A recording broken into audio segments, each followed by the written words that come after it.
Bom dia, sexto ano, tudo bem com vocês? Hoje nós já estamos no dia 9 de novembro de 2020, uma segunda-feira. Eu espero que vocês tenham tido um ótimo final de semana, certo? Então vamos começar mais uma aulinha. Hoje já é a aula 75 e nós vamos lá no livro de gramática, na página 125. Antes de começar esse exercício, eu gostaria de ver com vocês esse quadrinho, esse resumo aqui, tá? Ficou meio clarinho aí, mas eu acho que dá para vocês entenderem.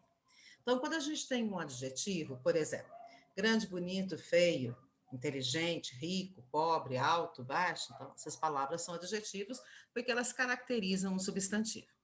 Aí, dependendo do que eu quero falar, dependendo da intenção de quem fala ou de quem escreve, eu posso usar esse adjetivo no grau normal. Por exemplo, eu posso falar assim, ó, o lápis rosa é comprido. Então, comprido aqui é um adjetivo, é uma característica que eu estou atribuindo, que eu estou descrevendo, que eu estou falando do lápis, tá? Às vezes, eu quero comparar esse lápis rosa com algum outro lápis. Então, aí eu posso fazer uma frase que esteja no grau comparativo de superioridade, de igualdade ou de inferioridade. Superioridade quando ele está acima, tá? Então, ele tem um ponto acima da qualidade dele. Por exemplo, o lápis rosa é mais comprido do que o vermelho. Ou, então eu posso estar comparando esse adjetivo, mas no mesmo nível. Então, aí eu estou fazendo uma frase no grau comparativo de igualdade. O lápis amarelo é tão comprido como ou tão comprido quanto o verde. Ou eu posso estar colocando esse adjetivo comprido num tom menor, num tom mais baixo, num nível mais baixo. Aí eu posso falar que esse lápis vermelho, que o lápis vermelho é menos comprido do que o rosa. Então, quando eu estou comparando dois elementos, então eu tenho lá um lápis rosa e um lápis vermelho, então eu posso falar mais comprido, tão comprido quanto ou menos comprido. E aí, dependendo da minha intenção, essa frase vai ser classificada como estando num grau comparativo de superioridade, de igualdade ou de inferioridade, certo? Mas, às vezes, esse lápis que eu tenho é o mais, é o super, é o top de todos, entendeu? Aí, ele é super. Eu estou falando que a característica dele está no grau superlativo, tá? Eu não estou comparando mais o lápis com alguma outra coisa. Então, posso, né, fazer uma frase no grau superlativo absoluto sintético. Por que sintético? Porque eu vou colocar essa característica dele lá no finzinho da palavra. Então, eu vou falar assim: olha, o lápis rosa é compridíssimo. Quando eu falo em sintético, é porque eu estou juntando, eu estou sintetizando. E sintetizar, sintético, sintetizar é resumir, é deixar pequenininho. Então, eu posso falar, o lápis rosa é compridíssimo ou o lápis rosa é muito comprido. Ambos os adjetivos estão no grau superlativo absoluto. A diferença é que o sintético está numa palavrinha só e o analítico ele está em duas palavras, tá? Ou eu posso ter um grau superlativo relativo. O que quer dizer relativo? Que eu estou falando que ele é o mais de todos, tá? No absoluto, eu estou falando que ele é muito, então ele é compridíssimo, ele é muito comprido. Agora, no grau superlativo relativo, por exemplo, de superioridade, ele é o mais de todos, nenhum se compara a ele, tá? Ou o grau superlativo relativo de inferioridade, ele é o menos. Então, olha, todas essas frases, com todos esses adjetivos em diferentes graus, nos mostram que a nossa língua é muito versátil, ela nos dá muitas possibilidades para você adjetivar, para você descrever algo, né? Então, aí depende da sua intenção. Você quer comparar o seu lápis com algum outro? Ou você quer dizer a característica do seu lápis, por exemplo, essa característica é a maior de todas. Ou, né, aqui no caso, o lápis rosa é o mais comprido de todos. Ou você quer destacar a característica dele, que o seu lápis rosa é compridíssimo, ou o seu lápis rosa é muito comprido. Então, saber a nomenclatura aqui, saber os nomes é importante, mas saber a intenção aqui do seu adjetivo é mais importante ainda, tá? Agora sim, nós vamos para o adjetivo, para os exercícios. Lá na página 125, mais ou menos no meio da página, você tem esse texto assim, ó, está escrito assim, pare e pense, e uma foto do Juninho. Aí tem esse trechinho assim, olha, leia abaixo o texto sobre o personagem Juninho. Por ser o mais novinho e o mais baixinho da turma do menino maluquinho, além de usar óculos, fica chateado com as caçoadas dos colegas e tenta descontar de qualquer maneira. Acaba se tornando um cri-cri, pessimista, desconfiado, mal-humorado, sempre fala alguma coisa chata só para contrariar. Mas todo mundo sabe que isso é apenas uma máscara dele. É um dos maiores amigos do menino maluquinho. Então, está fazendo aí a descrição do Juninho, que é um dos melhores amigos do menino maluquinho. E aí o texto, esse trechinho, já começa falando quais são as características dele. Ele é o mais novinho, ele é o mais baixinho, ele usa óculos, fica chateado com as caçoadas, ele é pessimista, ele é desconfiado, ele é mal-humorado. O que mais? Fala alguma coisa chata só para contrariar, mas isso é apenas uma máscara. Ele é um dos maiores amigos do menino maluquinho. Então vamos lá. Exercício 32. Para descrever o Juninho, personagem das histórias do Menino Maluquinho, de autoria do Ziraldo, foram usados muitos adjetivos. No caderno, faça uma lista dos adjetivos e indique se eles estão empregados com alguma variação de grau ou se estão em sua forma normal. Se for o caso, indique o grau do adjetivo. Então, o exercício pede primeiro para você destacar os adjetivos. Então, eu já deixei grifado aqui quais são os adjetivos. Você pode grifar aí no seu livro também, passar um marca-texto. Então, olha, o mais novinho, o mais baixinho, pessimista, desconfiado, mal-humorado e maiores amigos. Então, aqui são as características do Juninho, tá? Agora, o exercício pede para você indicar se eles estão empregados com alguma variação de grau, ou seja, se você aumentou o grau deles, né? Se você disse que ele é o mais, o menos, né? Ou se esse adjetivo está no grau normal. Então, o que a gente vai observar lá? Que nós temos o mais novinho da turma está no grau superlativo, relativo de superioridade. Então, eu peguei todos os alunos da turma e eu determinei que ele é o mais novinho. Então, dentro da turma de novinhos, ele se destaca por ser o mais. O mais baixinho também, superlativo, relativo de superioridade. E um dos maiores também, superlativo, relativo de superioridade. Os outros adjetivos que aparecem e que estão grifados, pessimista, desconfiado e mal-humorado, estão no grau normal. Ou seja, o autor do texto aqui não quis falar o mais pessimista, o mais desconfiado, o mais humorado. Para ele, apenas falar pessimista, desconfiado e mal-humorado já foi suficiente para fazer a descrição do menino, certo? Então, o que está em azul aqui é a resposta, depois você coloca aí no seu caderno com bastante capricho, tá? Exercício 33. Elabore frases usando os adjetivos nos graus indicados. Então, o exercício pede para você fazer uma frase com pessimista, uma frase com desconfiado e uma frase com mal-humorado nesses níveis aqui, nesses graus, né? Então, vamos lá.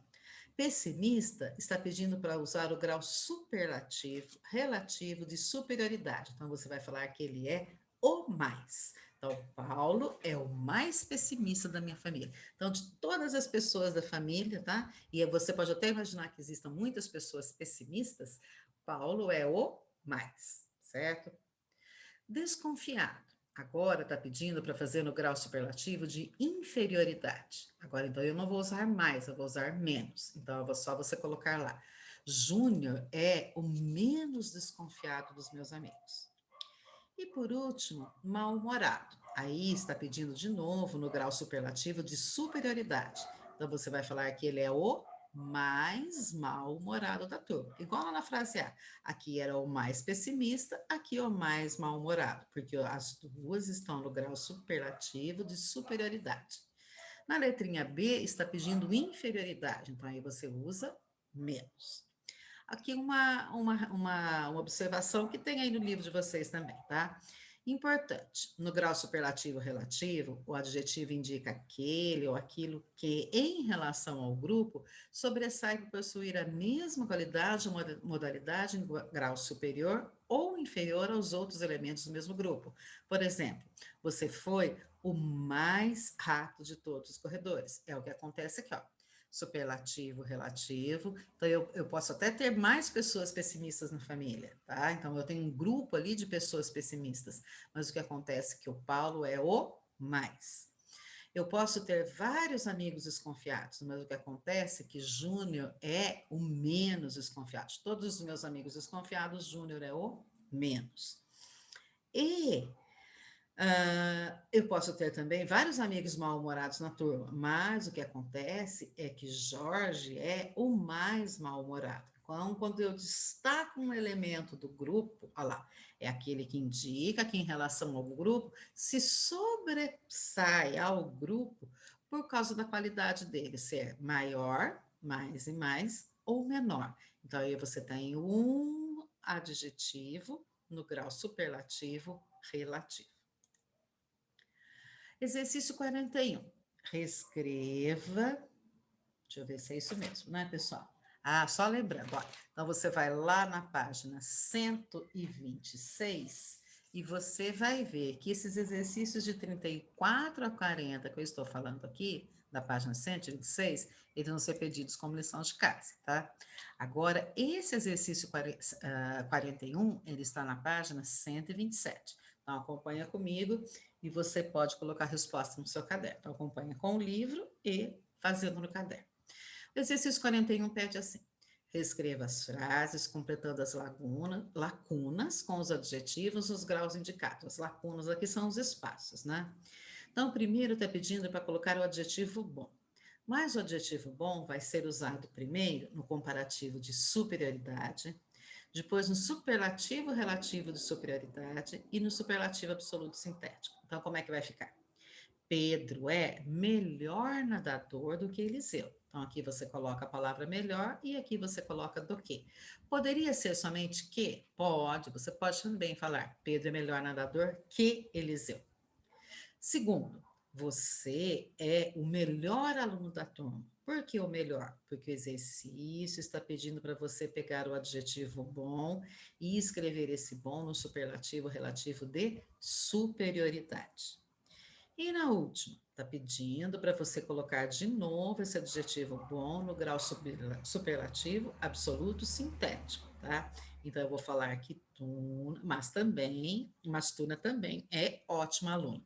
Então, o bom aqui vai passar para ótimo. Então, o que você tem?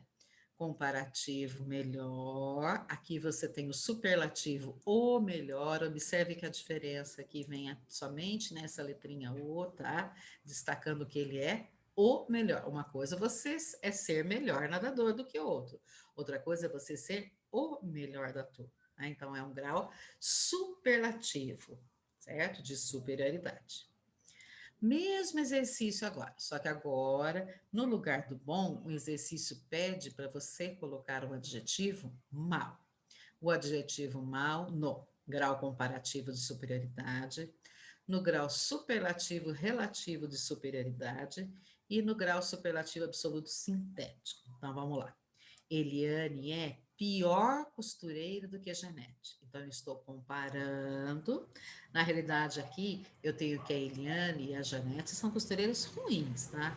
Só que tem um detalhe: a Eliane é pior. Então, comparando as duas, a Eliane é pior. Então, a palavrinha pior aqui está no grau comparativo de superioridade. Tá? Também poderia ser somente o que, tá? Eliane é pior costureira que Janete. No 2, assim, Bento vai ter o pior resultado da prova. Por que a palavrinha pior? Porque eu não posso falar mais mal, né? Essa palavra mais mal não existe. Então, eu tenho o quê? O pior. Superlativo, relativo, de superioridade. E no exercício 3 aqui, Jonas teve um péssimo resultado na maratona. Então, péssimo é um superlativo absoluto sintético que eu uso para me referir a mal. Então, eu vou ter o que aqui? Pior o pior, e aqui eu tenho péssimo, tá? E aí eu uso as palavrinhas para terminar, né? Do que e esse um aqui também, que vale a pena ser grifado, certo? O exercício C também é bem parecido, olha lá. Ele pede assim, ó, para você fazer a mesma coisa com o adjetivo pequeno, certo? Agora, pedindo para colocar esse pequeno no grau comparativo de superioridade. Minha redação é menor do que a sua. Depois, esta loja oferece o menor prazo de pagamento. Por que o menor prazo? Porque eu estou pedindo essa frase, o livro está pedindo, o exercício está pedindo no superlativo relativo de superioridade. E também preciso da palavra do adjetivo pequeno no grau superlativo absoluto sintético. Então, eu vou ter o quê? Preciso de um prazo mínimo para terminar o trabalho. Então, o que mudou aqui? Eu não vou apenas falar que a minha redação é pequena, eu vou falar que a minha redação é menor do que a sua. Eu não vou falar apenas que o prazo é pequeno, eu vou falar que o prazo é o menor prazo. E também eu não vou falar que o prazo de novo é pequeno, eu vou falar que o prazo é mínimo, certo? Então você tem aí o adjetivo pequeno nas três maneiras solicitadas, da mesma maneira que foi com o adjetivo mal e com o adjetivo bom, certo? Então, só retomando aqui de novo, né? Então, quando você tem um grau normal, você só põe um adjetivo ali. Eu posso ter também um grau comparativo de superioridade mais do que igualdade, tanto quanto ou tão como, e inferioridade menos do que. Agora, isso quando eu estou comparando, por isso que se fala grau comparativo. Agora, quando eu quero destacar esse adjetivo num grau superior, eu vou falar que esse adjetivo está no grau superlativo absoluto sintético, quando está tudo numa palavrinha só. Então, lápis rosa é compridíssimo, tá? Se eu tiver que separar em duas palavras, eu vou falar que esse muito comprido é um adjetivo no grau superlativo absoluto analítico, tá? Ou o grau superlativo relativo de superioridade, o mais comprido, superioridade, o mais, e inferioridade, o menos.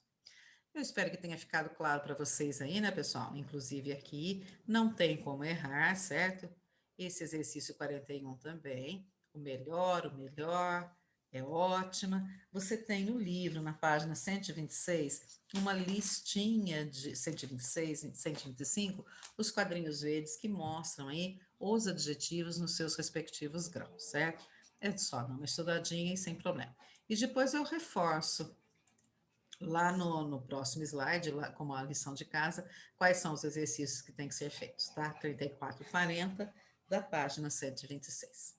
Certo? Então, pessoal, um beijo a todos para vocês. Espero que tenham entendido. Isso não é bicho de sete cabeças. Isso cai na provinha do dia 23, que é a nossa prova bimestral, certo? As provas começam dia 26, perdão, as provas começam dia 16 de novembro, na semana que vem. O calendário deve começar essa semana. E, mais uma vez, todo mundo pede, os professores pedem.